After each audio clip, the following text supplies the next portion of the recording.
योगी आदित्यनाथ को केशव प्रसाद मौर्य क्या चुनौती दे पाएंगे? योगी आदित्यनाथ और केशव प्रसाद मौर्य और दाएं। 14 जुलाई 2024 लखनऊ में बीजेपी की बैठक चल रही थी।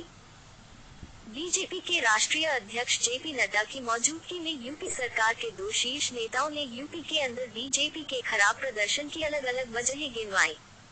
सीएम योगी आदित्यनाथ ने अति आत्मविश्वास को यूपी में खराब प्रदर्शन का कारण बताया। दूसरी तरफ डिप्टी सीएम केशव प्रसाद मौर्य ने संगठन के सरकार से बड़े होने की बात कही।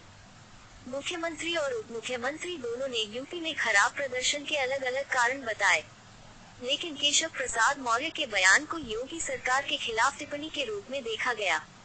केशव प्रसाद मौर्य कहना चाह रहे थे कि यूपी की योगी सरकार पार्टी से बड़ी हो गई है। दूसरी तरफ योगी के बयान को इस रूप में लिया गया कि केंद्रीय नेतृत्व अति आत्मविश्वास में था। इन दोनों के बयानों और अलग अलग मुलाकातों के बाद यूपी में बीजेपी को लेकर कई तरह के सवाल उठने लगे। योगी कभी कोई चुनाव नहीं हारे हैं। केशव मौर्य सिर्फ एक बार विधानसभा और लोकसभा चुनाव जीत सके हैं। केशव वीएचपी संघ की पृष्ठभूमि से आते हैं, वहीं योगी की पहचान आरएसएस के साए से अलग हिंदुत्व वाली राजनीति की रही है। योगी आदित्यनाथ 1998 में जब गोरखपुर लोकसभा क्षेत्र से सांसद चुने गए तो उनकी उम्र महज 26 साल हो रही थी।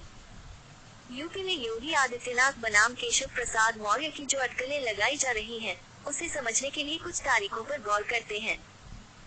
4 जून 2024 लोकसभा चुनावी नतीजों में यूपी में बीजेपी के हिस्से आई 33 सीटें, यानी 2019 की तुलना में 29 कम। जून से जुलाई यूपी में कई जगहों पर प्रशासन और बीजेपी नेताओं के बीच विवाद और बहस होने की खबरें आई। 14 जुलाई 2024 लखनऊ में बीजेपी कार्य समिति की बैठक हुई। योगी आदित्यनाथ, डिप्टी सीएम केशव प्रसाद मौर्य बोले, संगठन, प्रदेश और देश के नेतृत्व के सामने कह रहा हूँ, संगठन सरकार से बड़ा है। संगठन से बड़ा कोई नहीं होता है।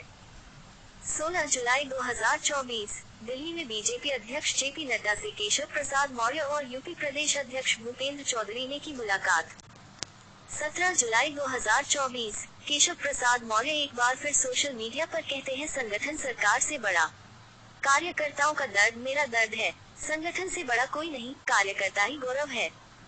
17 जुलाई 2024 यूपी सीएम योगी आदित्यनाथ ने राज्यपाल से की मुलाकात। राज्यपाल के दफ्तर की ओर से तस्वीरें साझा कर कहा गया, शिष्टाचार मुलाकात।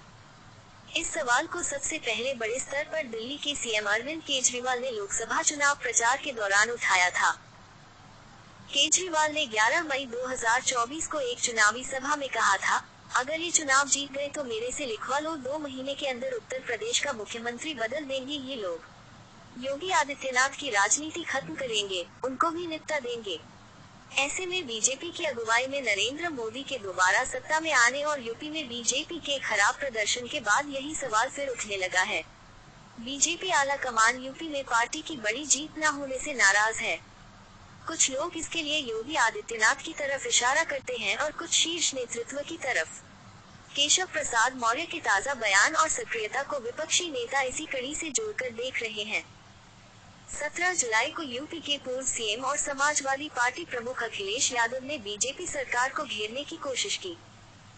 अखिलेश यादव ने ट्वीट कर कहा, बीजेपी में कुर्सी की लड़ाई की गर्मी में उत्तर प्रदेश में शासन प्रशासन ठंडे बस्ते में चला गया है।